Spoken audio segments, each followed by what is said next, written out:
Janar olen Plaadimeeste poest.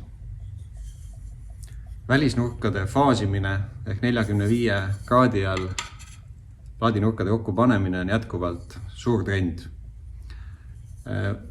Varasemalt on seda lõigatud tavaliste lõikeketastega, aga tegelikult, kuna need kettad on õhukesed ja võivad kergesti puruneda, siis see on üpris ohtlik tegevus. Täna nüüd õnneks on tootjad toonud turule ka spetsiaalsed faasimiskettad, millega siis on seda natukene lihtsam ja turvalisem teha. Bihui firmal on siis selline kettamudel selleks tööks. Ehk et sellel kettal on see teemanti osaga siin küljel. Et selle kettaga saab siis lõigata ja lihvida samaaegselt seda nurka. Nüüd, mis siis selleks vaja on, et seda tööd teha? No vähemalt siis ketaslõigurid. Nüüd, ka sellel kettal on see lõike suund peale märgitud, aga tegelikult praktika on näidanud, et kuna see teemanti mustri osa on siin samasugune, mõlemalt poolt ja ühtlane, siis meie oleme näiteks siin rendiseadmetel, kui masin tuleb tagasi, hooldustehnik on alati keeranud jälle ketta teistpidi ja see ketas kulub ühtlasemalt ja jagub teda kauemaks.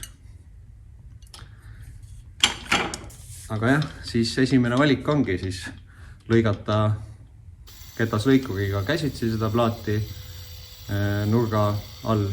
Nüüd ainukene, mis tahaks küll öelda, et see kaitse võiks olla küll peal. Ikkagi ohutustehnika ja täna tööinspektorid on väga hoolsad seda kontrollima ja trahvid on päris suured, kui objekti peal ilma selle kaitsmeta nagu lõikata.